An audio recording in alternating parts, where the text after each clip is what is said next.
Ikhlal Islam azakumullah, para pemirsa dan pendengar Roja dimanapun Anda berada.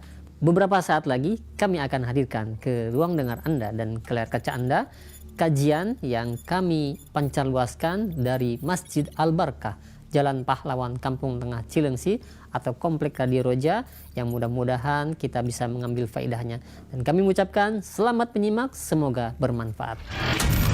Roja TV, saluran tiruah Al-Quran dan kajian Islam.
Assalamualaikum warahmatullahi wabarakatuh.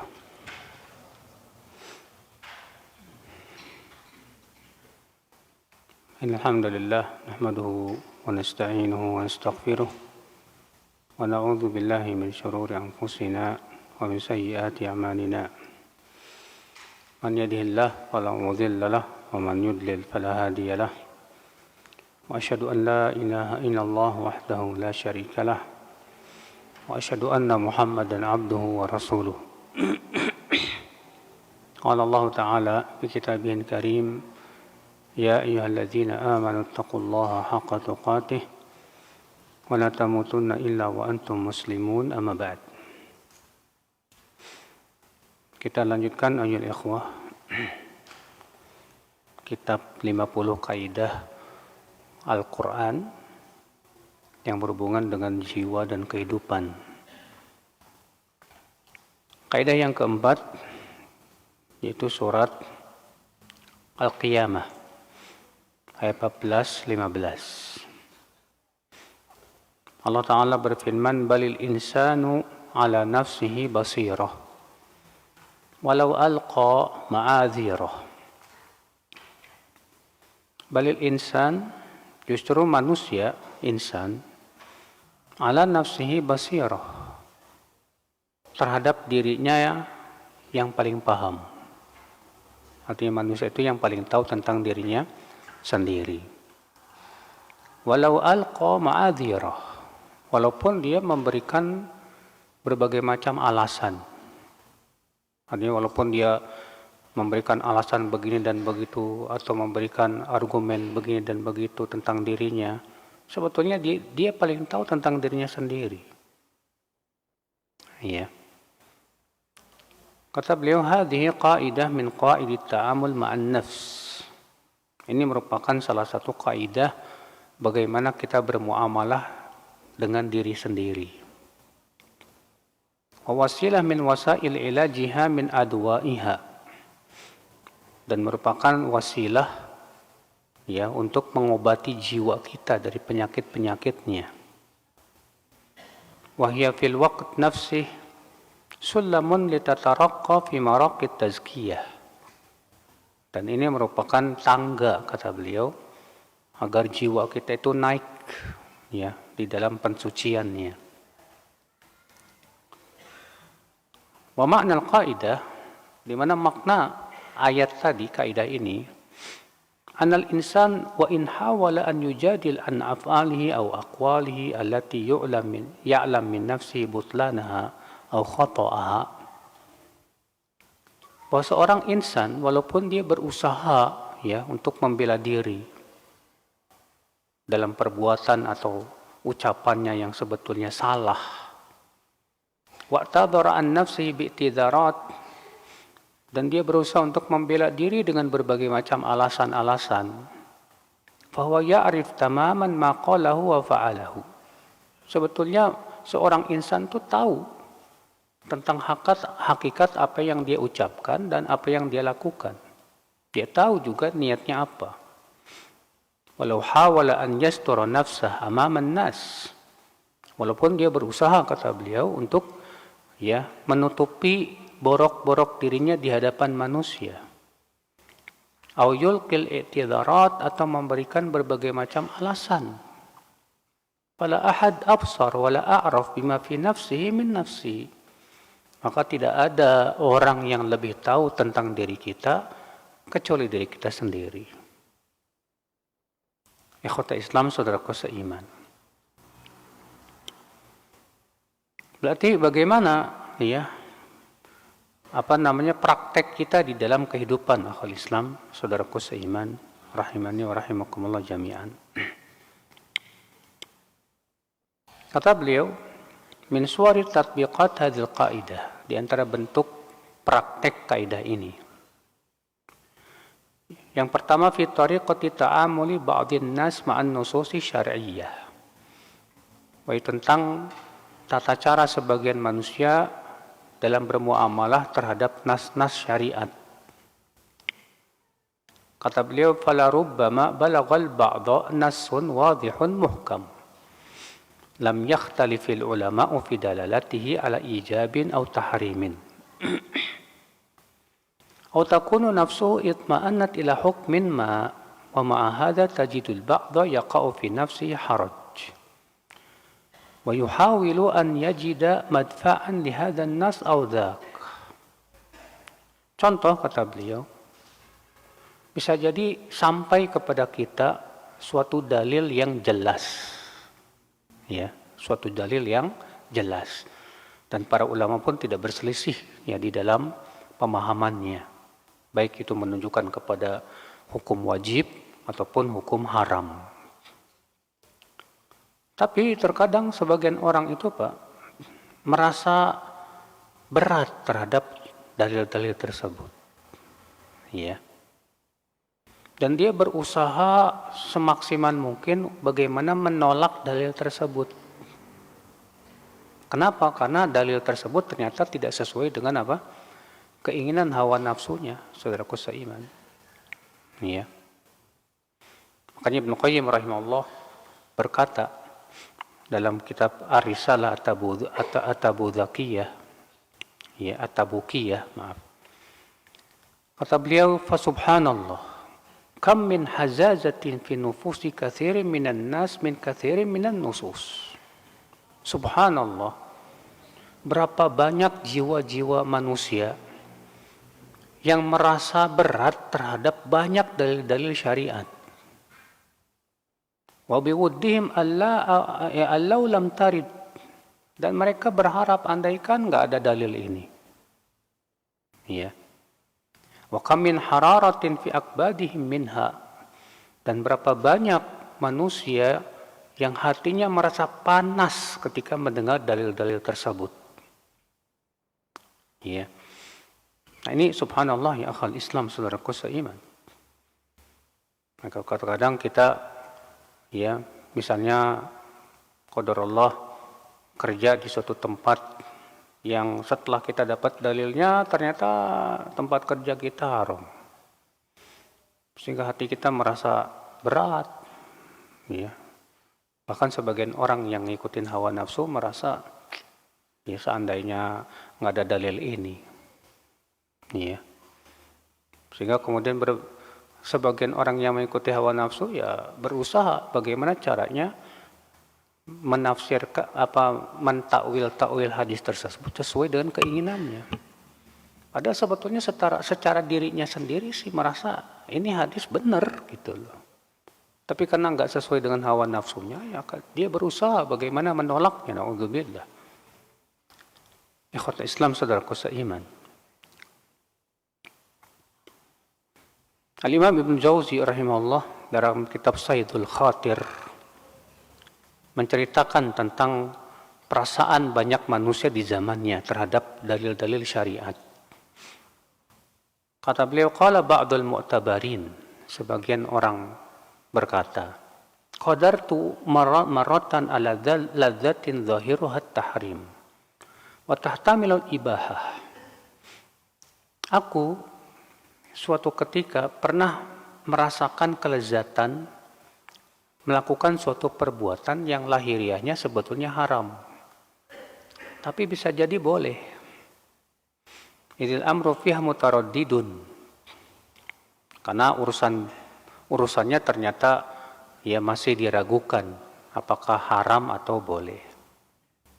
Fajahadatin nafs faqalat anta ma taqdir bi falihada tatruk faqaribil maqdur alaihi fa idza tamakkanta fatarakta kunta tarikan haqiqah. Kata kemudian jiwa itu dia berusaha untuk melawan dan berkata, kamu tidak mampu, oleh karena itu kamu tinggalkan. Maka dekatilah sesuatu yang kamu mampu lakukan. Kalau kamu mampu, lalu kamu tinggalkan, berarti kamu sudah bisa meninggalkan secara hakikat.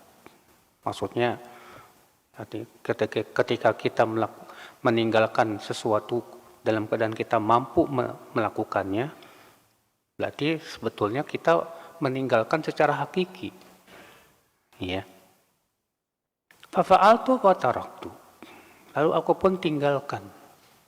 Summa awadtu maratan ukhra. Ya. Kemudian aku ternyata kembali lagi melakukannya. Fi ta'wilin aradni fihi nafsil jawaz.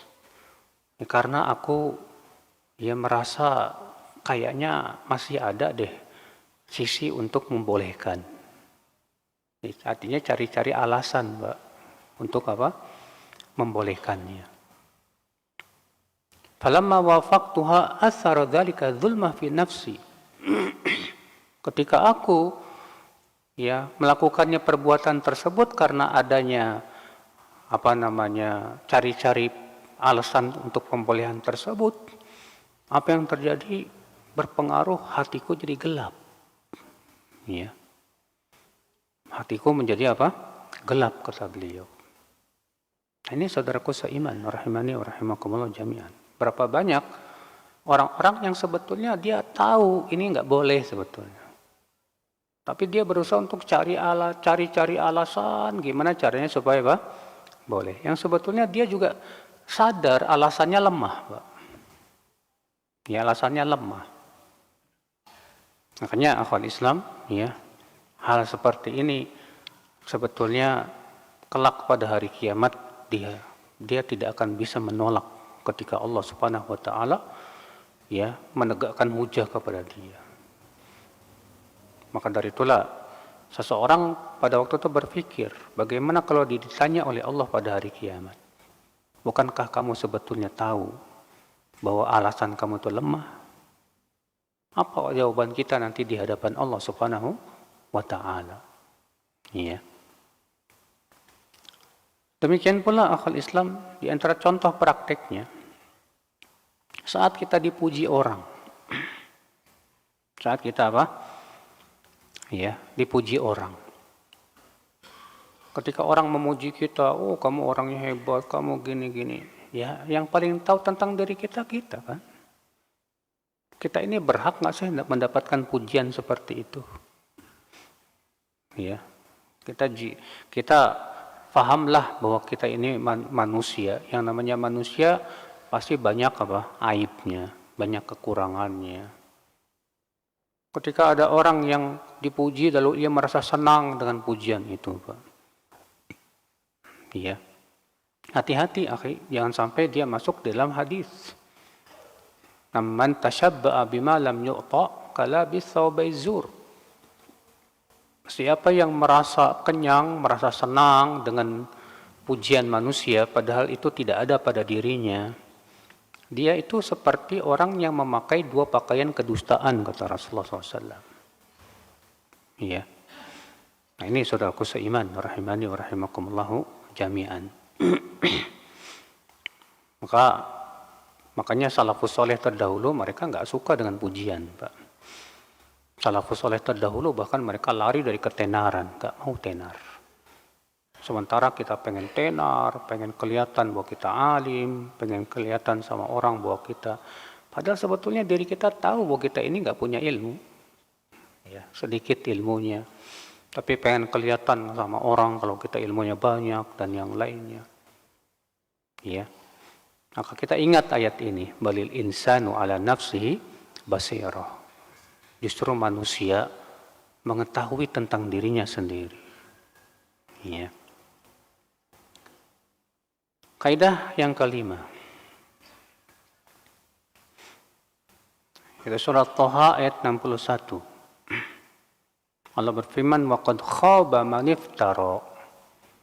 Sungguh merugi orang yang mengada-ngada. Ayat ini, akhi, berhubungan tentang kisah, ya, Nabi Musa dengan Fir'aun. Di mana Allah berfirman di ayat 59, qala maw'idukum yaumuz zinah wa ayyuhsyaran nasu duha. Fatawalla fir'aunu fajama'a kaidahu thumma ata.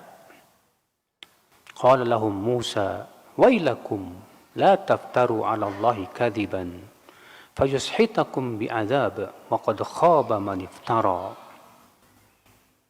Ia berkata, ya, tempat pertemuan kita di hari zina, di hari manusia akan berkumpul di waktu duha. Maka Fir'aun pun kemudian berpaling dan mengumpulkan semua daya upayanya untuk menipu. Kemudian ia pun datang. Lalu kemudian Nabi Musa berkata kepada mereka, celaka kalian, jangan kalian mengada-ngada kedustaan atas nama Allah. Niscaya Allah akan timpakan adab kepada kalian. Sungguh merugi orang yang mengada-ngada. Ya. Ikhwata Islam, saudaraku seiman. Kata Ibnu Qayyim rahimahullah tentang ayat tadi, waqad dhammana subhanahu annahu la budda an yukhayyib ahlul iftira wa la yahdihim. Di sini Allah menjamin bahwa orang yang mengada-ngada pasti merugi dan Allah tidak akan berikan hidayah kepada mereka. Kenapa? Karena Allah subhanahu wa ta'ala akan menimpakan adabnya kepada mereka. Jadi ini kaidahnya, Pak. Sungguh merugi orang yang mengada-ngada. Itu mengada-ngada kedustaan. Ya. Dan mengada-ngada kedustaan itu banyak, Pak, macam-macamnya, Pak. Ya. Di antaranya apa? Di antaranya berkata tanpa ilmu. Berkata tanpa ilmu termasuk mengada-ngada. Iya. Berkata tanpa ilmu misalnya berbicara tentang Allah hanya sebatas dengan akal-akalan tanpa ada apa? Keterangan dari Allah Subhanahu wa taala. Berbicara dalam masalah agama juga hanya sebatas dengan pendapat otak tanpa ada dasar dari Al-Qur'an dan sunnah Rasulullah Sallallahu Alaihi Wasallam. Ya. Nah ini makanya dalam Al-Quran Allah menganggap bahwa berbicara tanpa ilmu, ya, berbicara dengan tanpa ilmu itu merupakan tonggaknya kesesatan. Contohnya Allah mengatakan dalam surat Al-A'raf ayat 33. Qul innama harrama rabbiyal fawahisha ma dhahara minha wa ma batan wal ithma wal baghya bighairil haqqi wa an tusyriku billahi ma lam yunazzil bihi sultana wa an taqulu 'ala Allahi ma la ta'lamun. Katakanlah, sesungguhnya yang diharamkan, ya, oleh Rabbku yang pertama yaitu fahisyah, yang tampak maupun yang tersembunyi, dan dosa, dan kata Allah berbuat zolim di muka bumi dengan tanpa hak, dan kamu mempersekutukan Allah dengan apa yang Allah tidak turunkan ilmunya padanya, dan kamu berkata atas Allah dengan tanpa ilmu. Lihat, ayat ini memulai dari yang kecil dulu. Yang pertama apa? Fahisyah. Naik apa? Dosa. Naik lagi apa? Berbuat zalim di muka bumi. Naik lagi apa? Syirik. Ternyata Allah tidak menutup ayat itu dengan syirik. Tapi Allah menutup ayat itu dengan firman-Nya apa? Dan kamu berkata atas Allah dengan tanpa ilmu. Iya. Orang berbicara tentang halal dan haram, Pak. Tapi tanpa ilmu. Ini halal, ini haram. Tapi nggak punya ilmu yang berdasarkan dalil-dalil yang kuat dari Al-Quran dan Sunnah. Nah, ini termasuk mengada-ngada. Allah berfirman dalam surat An-Nahl ayat 16. وَلَا تَقُولُوا لِمَا تَصِفُ أَلْسِنَتُكُمُ الْكَذِبَ هَذَا حَلَالُ وَهَذَا حَرَامُ لِتَفْتَرُوا عَلَى اللَّهِ الْكَذِبَ إِنَّ الَّذِينَ يَفْتَرُونَ عَلَى اللَّهِ الْكَذِبَ لَا يُفْلِحُونَ. Janganlah kalian berkata, menyifatkan dengan lisan-lisan kalian secara dusta, ini halal, ini haram. Sehingga kalian pun mengada-ngada atas Allah kedustaan. Sesungguhnya orang-orang yang mengada-ngada atas Allah kedustaan tidak akan beruntung, kata Allah. Ya. Ini akal Islam, makanya hati-hati, Pak. Siapapun Anda yang berbicara tentang masalah agama wajib membawakan dalil-dalil yang jelas. Ya. Bukan hanya dari satu sisi, melihat dari berbagai macam sisi-sisinya. Jangan sampai kita ambil satu dalil, buang dalil lain. Ini termasuk mengada-ngada nih, Pak. Ya, karena sebagian orang begitu. Hanya mengambil dalil yang sesuai dengan hawa nafsunya saja, tanpa melihat kepada dalil-dalil yang lainnya. Ya. Sebuah contoh saja, ada orang yang mengatakan rokok halal. Dalilnya kaidah pada asalnya segala sesuatu itu halal sampai ada dalil yang mengharamkan. Tapi dia buang tentang apa? Tentang pernyataan para ahli kesehatan seluruhnya bahwasanya rokok itu bermudarat, berbahaya. Iya. Padahal dia sendiri bukan ahli kesehatan. Dia bukan orang yang pernah meneliti tentang masalah itu. Semua dokter seluruh dunia sepakat rokok itu mudarat. Ya. Sementara ayat-ayat dan hadis tentang haramnya sesuatu yang mudarat banyak sekali. Contoh misalnya arak. Arak ada manfaatnya tidak, Pak? Arak ada manfaatnya. Ya. Arak ada manfaatnya, tapi arak ada mudaratnya tidak, Pak? Ada mudaratnya. Lebih banyak mana mudarat sama manfaatnya? Lebih banyak mudaratnya dibandingkan apa? Manfaatnya. Allah haramkan tidak? Allah haramkan. Allah berfirman, yas'alunaka 'anil khamri wal maisir. Mereka bertanya kepadamu tentang arak dan judi. Qul fihima ithmun kabiru wa manafi'u linnas wa ithmuhuma akbaru min naf'ihima. Katakan di dalam arak dan judi itu ada manfaat-manfaat. Disebut dengan sigot muntahal jumu lagi, manafi', yang menunjukkan bahwa manfaatnya enggak sedikit, Pak. Ya. Qul fihima ithmun kabirun wa manafi'u linnas, dan di situ juga ada dosanya yang besar, artinya mudaratnya besar. Wa ithmuhuma akbaru min naf'ihima, dan ternyata mudaratnya lebih besar daripada apa? Manfaatnya. Hasilnya apa? Haram. Sekarang kalau ada orang yang menghalalkan rokok itu kan menyebutkan, rokok ada manfaatnya. Oke, jangan melihat dari sisi situ satu. Kalau ada manfaatnya, apa manfaatnya rokok? Hah? Apa manfaatnya rokok, Pak? Hah? Ada yang pernah bikin penelitian manfaat rokok untuk kehidupan? Ya, saya belum mendapatkan penelitian dari seorang dokter bahwa rokok itu ada manfaatnya begini-begini. Kalau Ustadz Firanda bilangnya manfaatnya musir maling. Kok bisa musir maling? Iya, mau maling nggak jadi karena yang punya rumah batuk-batuk gara-gara rokok. Ikhwata Islam saudaraku seiman. Ya. Mudaratnya jauh lebih banyak. Sangat banyak mudaratnya. Ya. Kalau dikatakan, oh Imam Syaukani membolehkan, di zaman Imam Syaukani belum ada penelitian, belum ada ya akhwal Islam. Itu di zaman beliau itu baru muncul yang namanya rokok. Kemudian teknologi semakin modern. Para ahli kesehatan pun kemudian meneliti tentang rokok dan ternyata mudaratnya sangat besar sekali. Ya. Sehingga pendapat Imam Syaukani, ya ulama-ulama terdahulu yang membolehkan itu tidak bisa dipakai. Karena udah jelas mudaratnya saudaraku sekalian. Bagaimana gula? Gula kan mudarat. Kita katakan, akhi, tubuh manusia butuh gula. Tapi tidak boleh berlebihan.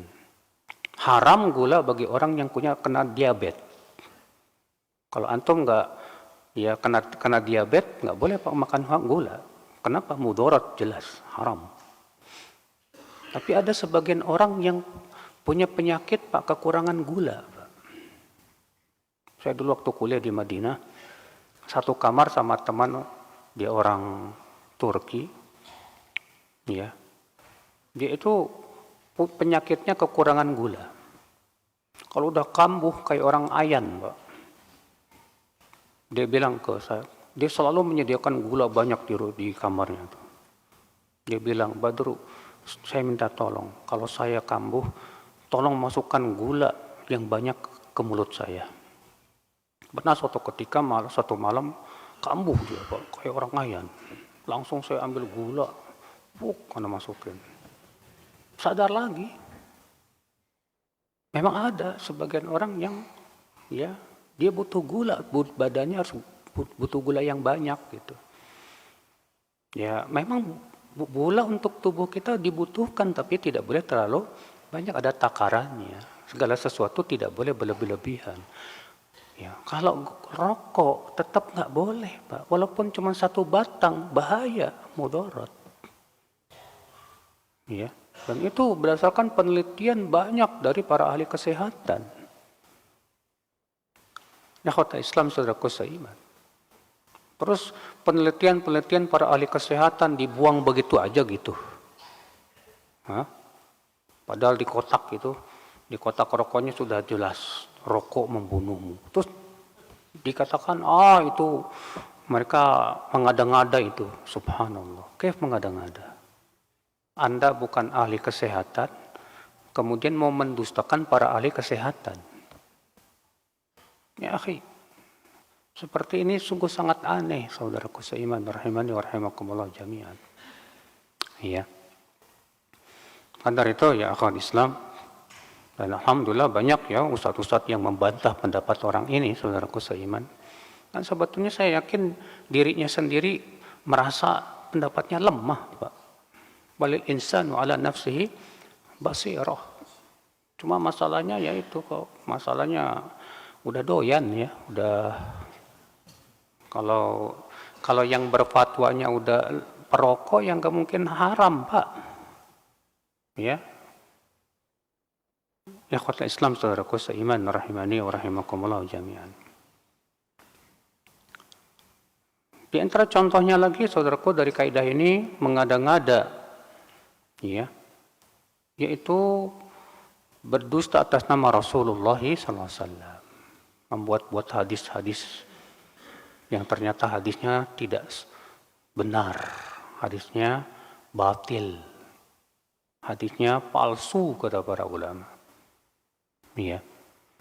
Dan ini banyak sekali hadis-hadis palsu yang diamalkan sayangnya oleh kaum muslimin. Ya. Ada hadis idza ahsanta dhanna bil hajar nafa'ak. Kalau kamu berbaik sangka kepada batu, niscaya batu memberi manfaat kepada kamu. Hadisnya palsu. Hadis tentang keutamaan batu akik. Palsu kata para ulama. Hadis tentang keutamaan terong. Palsu kata para ulama. Hadis tentang keutamaan betih. semangka, palsu kata para ulama. Dan banyak lagi ya hadis-hadis yang berseliweran di masyarakat ternyata itu hadis palsu, saudaraku seiman. Dan bahayanya hadis palsu ini, Pak, itu kalau diyakini jadi ibadah. Dan ibadah berdasarkan hadis palsu jelas ditolak oleh Allah Subhanahu wa taala. Kenapa? Hadis palsu, berdusta atas nama Rasulullah SAW.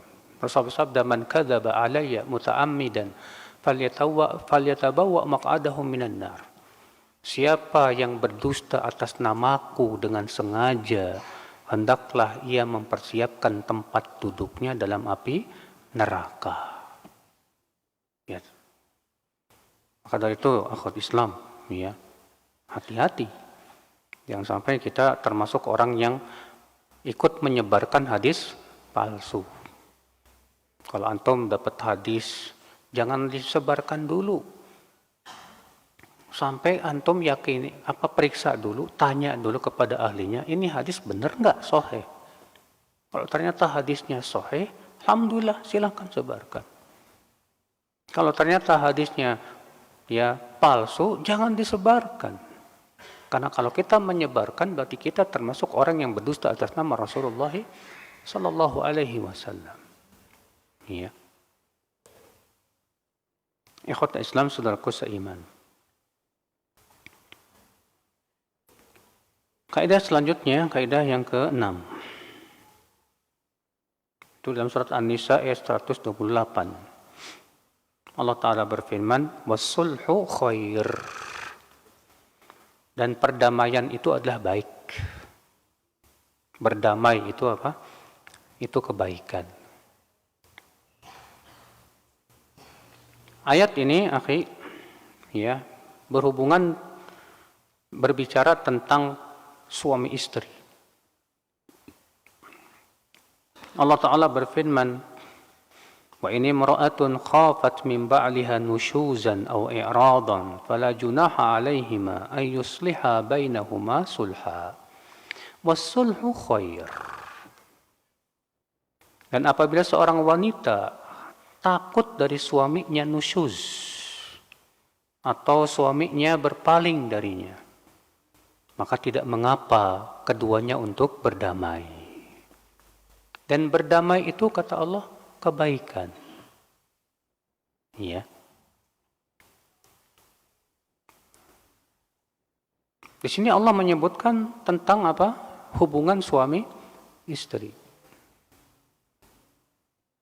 Dan akhal Islam, saudaraku seiman, rahimani wa rahimakumullah jami'an, di zaman Rasulullah SAW, Rasulullah kan punya beberapa istri. Di antara istri Rasulullah aja adalah Saudah bintu Zam'ah. Dan beliau istri Nabi yang paling tua. Nah, Saudah, ya, khawatir kalau beliau diceraikan oleh Rasulullah SAW. Ya, maka beliau pun menghibahkan harinya kepada Aisyah radhiyallahu anha demi meridhokan Rasulullah sallallahu alaihi wasallam. Kata para ulama, ini termasuk sulh, boleh, nggak apa-apa. Ya. Yang semakna dengan ayat ini juga dalam surat An-Nisa 35 yang berhubungan tentang keretakan hubungan suami istri. Allah berfirman, "Wa in khiftum shiqaqa bainihima fab'athu hakaman min ahlihi wa hakaman min ahliha in yurida islaha yuwaffiqillahu bainahuma." Apabila kalian khawatir suami istri ini cerai, maka kirimlah hakim dari keluarga suami dan satu hakim dari keluarga istri untuk berunding. Dan keduanya apabila menginginkan islah perdamaian, Allah akan berikan taufik di antara mereka berdua. Sesungguhnya innallaha kana aliman khabira, sesungguhnya Allah Maha mengetahui, dia lagi Maha khabir, itu yang Maha mengabarkan atas perbuatan manusia. Ya. Di sini Allah Subhanahu wa taala mengatakan wasulhu khair. Berdamai itu baik.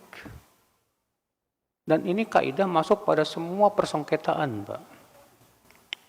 Bukan hanya sebatas suami istri.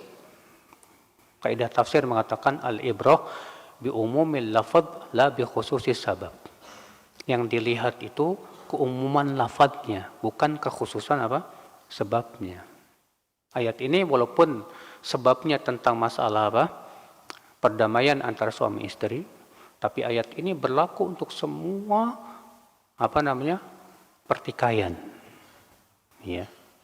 Maka ketika kita bertikai dengan teman kita, rebutan lapak lah kita, maka kita katakan as-sulhu khair.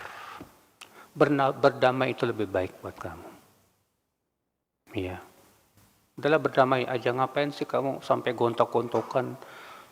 Kadang kita lihat sama ikhwan udah ngaji, mau ketemu aja nggak mau salam, wala kalam, yang satu berpaling gara-gara rebutan lapak, Pak. Iya. Dan seperti ini bahaya saudaraku buat dia. Karena disebutkan dalam hadis Nabi sallallahu alaihi wasallam mengatakan Fa inna fasada dzatil bain hiyal haliqah. Karena sesungguhnya rusaknya hubungan dua orang yang dekat, kemudian rusak, itulah yang akan mencukur, kata Rasulullah. La aqulu haliqatu sya'r. Aku tidak katakan mencukur rambut. Akan tetapi yang dimaksud yaitu haliqatu din, kata Rasulullah, itu mencukur agamanya. Antum berantem sama teman antum yang tadinya dekat, berantem gara-gara dunia. Wah, itu bisa mencukur agama, Pak. Ya. Dan juga amalan dua orang yang berantem itu masih ditangguhkan, belum diterima sama Allah Subhanahu wa taala, sebagai disebutkan dalam hadis. Ya. Maka kita katakan kepada mereka, udah kalian berdamai aja. Allah mengatakan wasulhu khair. Perdamaian itu baik. Ya. Sebutkan dalam hadis At-Tirmidzi, maukah aku beritahu kepada kalian ala ukhbirukum dengan suatu amal yang lebih utama dari sholat, puasa, dan sedekah. Ada amal yang lebih utama dari sholat, puasa, dan sedekah. Kata para sahabat, apa itu ya Rasulullah? Kata Rasulullah, islahu dzatil bain. Yaitu berdamainya dua orang. Islah, memperbaiki hubungan antara dua orang. Fa inna fasada dzatil bain, karena rusaknya hubungan dua orang tersebut yang dekat, itulah yang akan mencukur, kata Rasulullah SAW. Nah, ini akal Islam. Maka dari itu berusahalah kita menjadi orang yang berusaha untuk menjaga perdamaian sesama ikhwah, sesama kaum muslimin. Ini saya subhanallah miris dengan banyak teman-teman, hampir di mana-mana saya temukan itu. Berantem gara-gara fulus, Pak. Berantem gara-gara fulus. Yang tadinya mereka bersama-sama membangun dakwah, bikin yayasan. Setelah yayasannya banyak duitnya, mulai itu, Pak. Memang duit itu tidak mengenal ustadz, nggak mengenal penuntut ilmu. Duit itu bikin pecah, Pak, benar. Dan di mana-mana pecah. Yayasan pecah gara-gara fulus. Iya. Padahal perpecahan seperti ini sesuatu yang sangat dibenci oleh Allah Subhanahu wa taala. Kemarin saya pernah ceritakan, ada beberapa teman datang dari jauh ke rumah Ana. Rupanya mereka bersengketa gara-gara mereka tadinya bersama-sama bikin yayasan, rupanya udah banyak lah duit yayasan itu, Pak, sampai 1 M lah gitu ya. Rupanya yang satu merasa saya kan ikut mendirikan, saya punya hak dong dengan duit itu. Makanya dia bikin yayasan baru, Pak. Bikin yayasan baru, dia pengen mengalihkan duit itu ke yayasan dia. Wah, berantem, Pak. Ya. Dan anehnya yang lucunya lagi ya, yang melakukannya ustadznya lagi di situ. Jadi ustadzkanlah di yayasan itu, Pak. Aduh, subhanallah. Saya geleng-geleng kepala, Pak. Gara-gara duit sudah tidak lagi melihat siapa lawan, siapa kawan sudah. Yang tadinya mereka bersama-sama ya membangun yayasan di tempat tersebut untuk dakwah dan yang lainnya. Pecah gara-gara fulus ya. Ya. Ketika ditanya alasannya, kenapa kamu lakukan itu? Santai aja dia jawab, saya butuh fulus. Nyantai aja, gara-gara butuh fulus. Hanya karena fulus ya akhi. Ya. Dia gadaikan keimanannya, agamanya. Ya, subhanallah. Sampai akhirnya mereka saling menuduh. Gara-gara fulus tadinya Pak, langsung nuduh. Ya itu orangnya sesat itu, sururi itu. Padahal gara-gara fulus. Wala haula wala quwata illa billah. Nah, ini ya akhi, hal ini sepertinya ternyata terjadi saudaraku seiman. Iya. Maka kita katakan as-sulhu khair. Berdamai itu kebaikan ya. Jangan sampai ya akhwal Islam hanya gara-gara dunia kita berpecah belah. La wallah.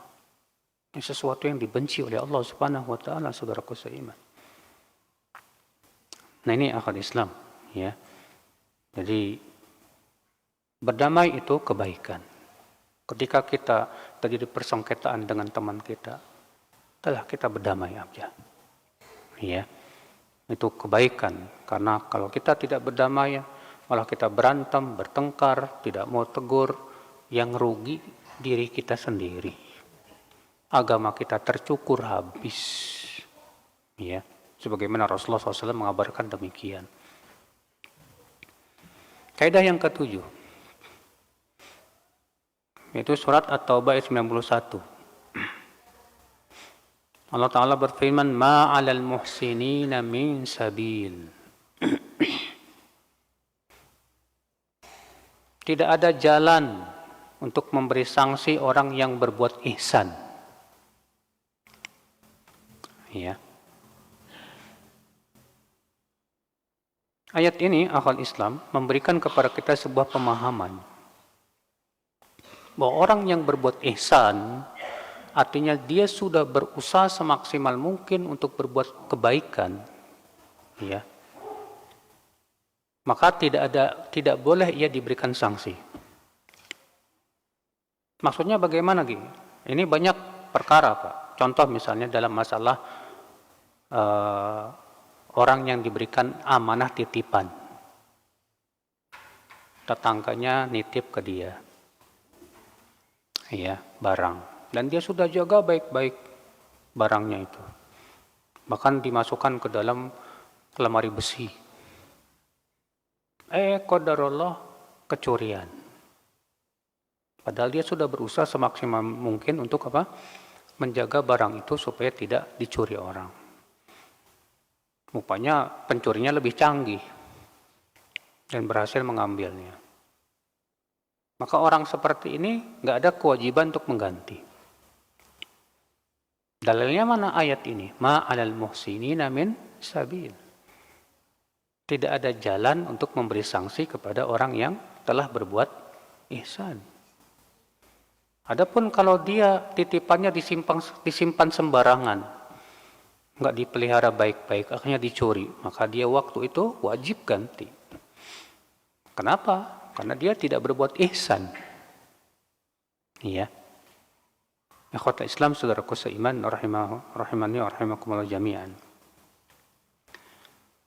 Kata penulis buku, laqad kanat hadhil ayah dalilan yafza'u ilaihi al-ulama'u fil istidlali biha fi abwabin katsiratin fil fiqh. Para ulama terdahulu menjadikan ayat ini, dalil ini, ya, sebagai hujah dalam bab-bab fikih yang banyak.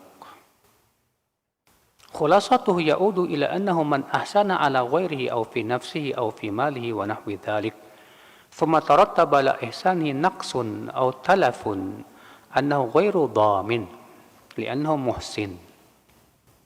Itu bahwa orang yang telah berbuat ihsan terhadap orang lain atau terhadap dirinya atau pada hartanya atau yang dan lain sebagainya, ya. Nah, ketika dia telah berbuat kebaikan itu ternyata malah menimbulkan apa? Kekurangan atau hilangnya sesuatu. Maka ia tidak ada kewajiban menggantinya. Ya. Li'annahu muhsin. Kenapa? Karena dia sudah berbuat kebaikan. Sementara Allah berfirman dalam ayat ini, ma 'alal muhsinina min sabil. Orang yang telah berbuat ihsan tidak ada jalan untuk memberikan kepadanya apa? Ya, sanksi. Akhul Islam, saudaraku seiman. Rahimani wa rahimakumullah jami'an. Nah, ini akhul Islam. Maka dari itulah orang-orang yang kita tahu dia telah berbuat ihsan sebaik-baiknya, sudah melakukan pekerjaan sebaik-baiknya, seamanah-amanahnya, qadarullah, ya, ada kekurangan. Tetap orang seperti ini nggak boleh disalahkan, Mas. Kekurangan itu wajar, itu manusiawi. Selama dia sudah berusaha semaksimal mungkin. Ya. Yang disalahkan itu adalah orang yang teledor. Orang yang teledor itu yang disalahkan. Dia tidak berusaha untuk menjaganya dengan semaksimal mungkin, atau dia tidak berusaha melakukannya dengan sebaik-baik mungkin. Ikhwata Islam, saudaraku seiman, rahimani wa rahimakumullah jami'an. Kaidah selanjutnya, kaidah yang ke-8. Allah Ta'ala berfirman dalam surat An-Najm, wala taziru waziratu wizra ukhra. Demikian pula dalam surat Az-Zumar ayat 7, An-Najm ayat 38. Demikian pula surat Al-An'am ayat 164, surat Al-Isra ayat 15, surat Fatir ayat 18. Wala taziru waziratu wizra ukhra. Seseorang tidak akan menanggung dosa orang lain. Iya. Artinya, kita tidak akan menanggung dosa yang dilakukan oleh orang lain, kecuali kalau kita yang menjadi penyebab dia melakukan dosa. Iya. Maka dari itu, Pak, terkadang tersebar di sebagian orang punya keyakinan bahwa perbuatan yang dilakukan oleh istrinya, seorang istri, itu dosanya akan ditanggung sama suami. Kita katakan ini pendapat yang salah, karena Allah mengatakan seseorang tidak akan menanggung dosa orang lain. Dosa yang dilakukan oleh anak tidak akan ditanggung oleh orang tuanya, karena Allah mengatakan seseorang tidak akan menanggung dosa orang lain. Ya, kecuali kalau ternyata dia yang menjadi sebab. Kalau misalnya orang tua yang ngajarin ya anaknya berbuat maksiat, sehingga si anak sampai besarnya dia berbuat maksiat melakukan itu, maka orang tuanya dapat dosa jariah itu, Pak. A'udzubillah, nasallallahu salamata wal afiyah. Atau seorang suami yang nyuruh istrinya tabaruj. Ya, sebagian suami ada yang senang, Pak, kalau keluar mau ke mall istrinya bersolek gitu, kelihatan cantik gitu, senang atau ada sebagian suami kayak gitu, Pak.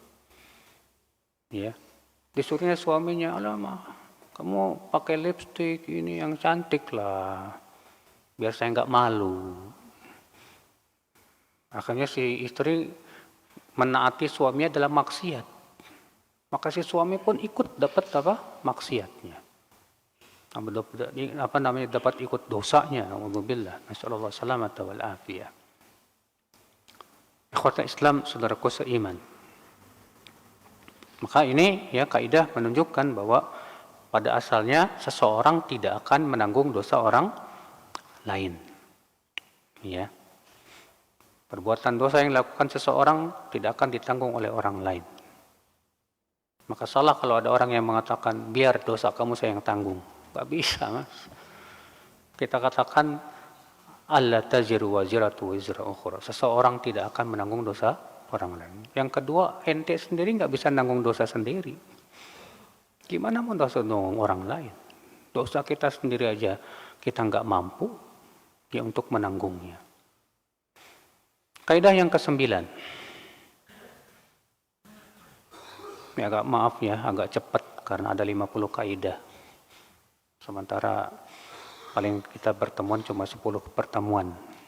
Jadi dicepetin dikit. Kaidah surat Ali Imran ayat 36. Allah berfirman, "Walaisa dzakaru kal untha." Laki-laki tidak sama dengan wanita. Ini kaidah membantah, Pak, pendapat orang yang mengatakan ya, wanita harus disamakan dengan laki-laki dalam segala permasalahan. Sehingga akhirnya muncullah yang disebut dengan apa? Emansi sapi. Ya. Untuk banyak wanita, Pak, dengan dalih eman tadi, ya, emansi sapi. Pengen disamakan dengan laki-laki dalam segala permasalahan. Iya. Sehingga akhirnya pekerjaan-pekerjaan yang seharusnya laki-laki lakukan dilakukan juga sama perempuan. La haula wala quwata illa billah. Iya. Sementara Allah tegas dalam ayat ini mengatakan, "Walaisa dzakaru kal untha." Laki-laki tidak sama dengan wanita. Ya. Ada kekhususan laki-laki yang tidak boleh perempuan melakukannya. Itu memang ranahnya laki-laki.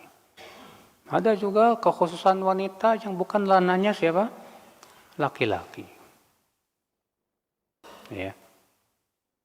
Maka dari itulah ya akhul Islam,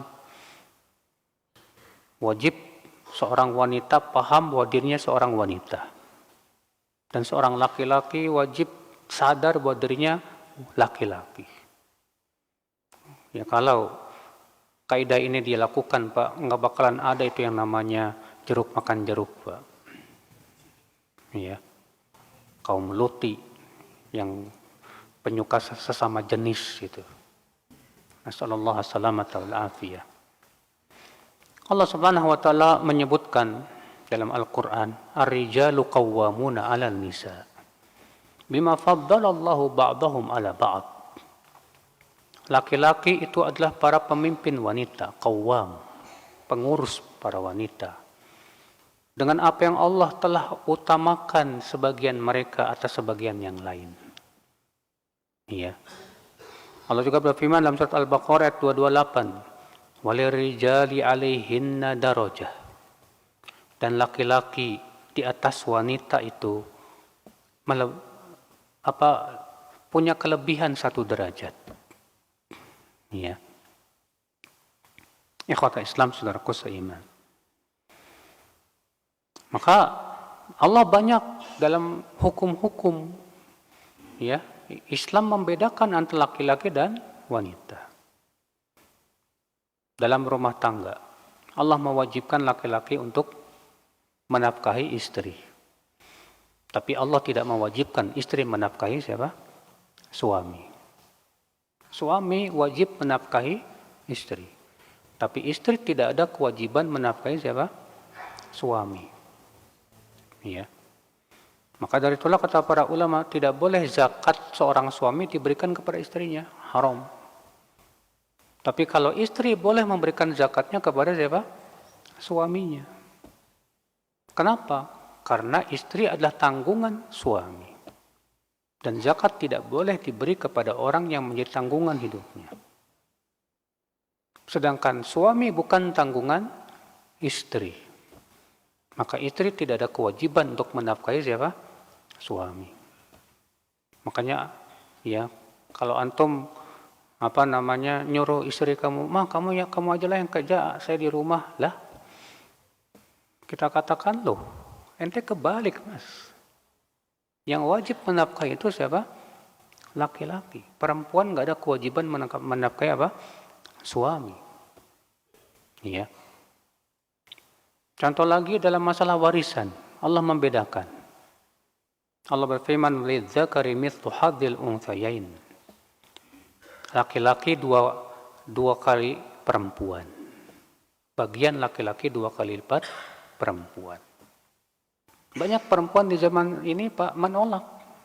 Enak aja kita mintanya ya sama rata. Banyak, Pak. Saya pernah diminta suatu keluarga untuk membagikan warisan. Ketika saya sudah jelaskan bahwa ya laki-laki 2 kali lipat perempuan, nggak terima, Pak. Kami mau bagi sama rata. Loh, saya bilang, maaf, saya hanya menyampaikan sesuai yang saya ketahui dari Al-Quran dan hadis. Ini dalilnya. Kalau situ nggak terima ya terserah, itu urusan situ dengan Allah nanti hari kiamat. Udah saya pergi. Kalau sudah seperti itu susah, Pak. Iya. Tetap ngotot, pokoknya minta dibagi sama rata. Padahal Allah tegas mengatakan laki-laki 2 kali lipat perempuan. Dan Allah yang paling tahu hikmah-hikmahnya. Sebagian orang ada yang berkata begini, beda kan, kalau zaman dulu laki-laki kerja, perempuan di rumah. Zaman sekarang kan perempuan yang kerja, laki-laki di rumah. Kita katakanlah yang salah siapa? Ya. Kalau kamu menaati Allah dan Rasulnya, laki-laki yang kerja, perempuan di rumah. Itu yang diperintahkan oleh Allah. Ya. Ikhwatul Islam, saudaraku seiman, rahimani wa rahimakumullah jami'an. Contoh lagi dalam persaksian. Persaksian satu laki-laki itu sama dengan 2 wanita. Allah pun membedakan dalam persaksian, ya, dibedakan oleh Allah Subhanahu wa taala. Dalam pernikahan dibedakan oleh Allah. Laki-laki boleh menikah sampai 4, tapi wanita tidak boleh. Punya suami 2, 3, 4, nggak boleh. Ya. Semua itu ya akal Islam keputusan dari pencipta manusia. Allah yang paling tahu tentang manusia. Kewajiban kita sebagai seorang manusia untuk apa? Sami'na wa ata'na. Makanya Allah mengatakan wala tatamannaw ma faddalallahu bi ba'dakum ala ba'd. Lirrijali nasibum mimma iktasabu walin nisa'i nasibum mimma iktasabna. Dan janganlah kalian mengharapkan untuk mendapatkan kelebihan yang Allah lebihkan sebagian kalian di atas yang lain. Seorang laki-laki mendapatkan bagiannya, perempuan pun mendapatkan apa? Bagiannya. Artinya seorang wanita jangan mengatakan kok saya dapatnya setengah sih perempuan, setengah laki-laki. Enggak, saya pengen sama dengan laki-laki. Allah mengatakan tidak boleh. Dilarang oleh Allah Subhanahu wa taala. Iya. Demikian, saya kira cukup sampai di sini. Ikhwatul Islam, saudaraku seiman. Mungkin persiapan menuju buka puasa. Subhanakallah bihamdik. Asyhadu an la ilaha illa anta astaghfiruka wa atubu ilaik. Assalamualaikum warahmatullahi wabarakatuh.